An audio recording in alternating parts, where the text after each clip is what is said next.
ఇక phone tapping కేసులో కీలక పరిణామం అయితే చోటు చేసుకుంది. నిన్న రేవంత్ భాగవతాన్ని బయట పెడితే అదే సాయంత్రానికి నోటీసులు కూడా ఇచ్చారని అన్నారు. తాటుచలకు భయపడట్లేదని, ముఖ్యంగా డైవర్షన్ పాలిటిక్స్ కోసమే ఇలా నోటీసులు పంపించారని చెప్పారు. రాబోయే మున్సిపల్ ఎన్నికలకు ముందు ఈ విధమైన అవినీతిని బయటపెట్టడం తమ ధ్యేయమన్నారు. రేవంత్ రెడ్డి అక్రమాలు, భూ స్కామ్లు, బొగ్గు స్కామ్లు, హామీలపై ఎప్పటికప్పుడు ప్రశ్నలు వేస్తున్నారని, న్యాయస్థానాలు ఇప్పటికే కేసును కొట్టివేసినప్పటికీ సిబిఐ విచారణ అవసరమని హరీష్ రావు స్పష్టం చేశారు. నువ్వు ఆంధ్రాకు అమ్ముడుపోయిన విధానాన్ని నిలదీస్తూనే ఉంటాం. ఎల్టీపీ పాలసీ ఇండస్ట్రీ కుంభకోణం గురించి నిలదీస్తూనే ఉంటాం. నీ పవర్ స్కామ్ గురించి నిలదీస్తూనే ఉంటాం. నీ యొక్క అవినీతి భాగవతాలు అన్ని కూడా బయట పెడుతూనే ఉంటాం. 6 గ్యారంటీల కోసం తెలంగాణ ప్రజల పక్షాన నిన్ను ప్రశ్నిస్తూనే ఉంటాం, నిలదీస్తూనే ఉంటాం. నేను ఈరోజు బీజేపీ కిషన్ రెడ్డి గారికి కూడా ఒక లేఖ రాస్తా ఉన్నా. కిషన్ రెడ్డి గారు, మీరే కేంద్ర బొగ్గు గనుల శాఖ మంత్రి.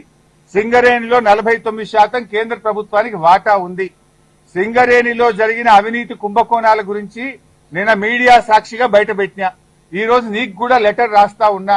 నువ్వు ఒకవేళ రేవంత్ రెడ్డితో కుమ్మక్కు కాకపోతే వెంటనే సిబిఐ విచారణకు నువ్వు ఆదేశించాలని చెప్పి కిషన్ రెడ్డి గారిని డిమాండ్ చేస్తూ I'm writing A open letter to Kishan Reddy. Kishan Reddy గారు, నేను అన్ని ఆధారాలు ఇవ్వడానికి సిద్ధంగా ఉన్నా.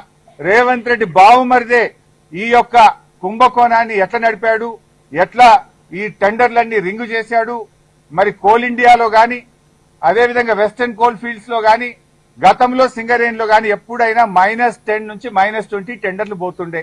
ఈ సైట్ విజిట్ సర్టిఫికేట్ పెట్టిన తర్వాత మరి ఎవరెవరు టెండర్లు వేస్తున్నారో తెలిసి రేవంత్ రెడ్డి బావుమరిది ఆ కాంట్రాక్టర్లను బెదిరించి వాళ్ళు ఏ రకంగా ప్లస్ టెండర్లు ఆయన పొందిండు టెండరు, ఆయన ఎవరనుకుంటే వాళ్ళకి టెండర్ వస్తుంది, ఎవరనుకుంటే వాళ్ళకి సైట్ విజిట్ సర్టిఫికేట్ వస్తుంది. 9E బ్లాక్ ఒక్కటే రద్దు చేయడం కాదు, ఈ టెండర్లు రద్దు చేయాలి.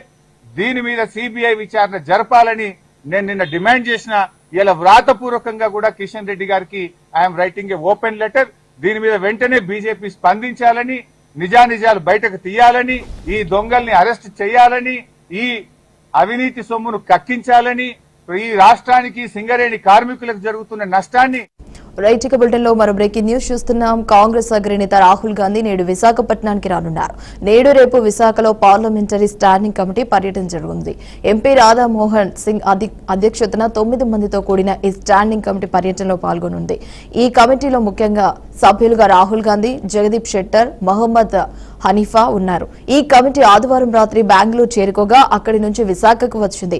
నేడు SSTL ను అయితే సందర్శించి DRDOలతో చేపట్టిన పలు ప్రాజెక్టులపై కమిటీ చర్చించనుంది. రేపు కోస్ట్ గార్డును అయితే సందర్శించి తీవ్ర ప్రాంత రక్షణలో భాగంగా వారి పాత్రపై సమీక్ష జరపనుంది.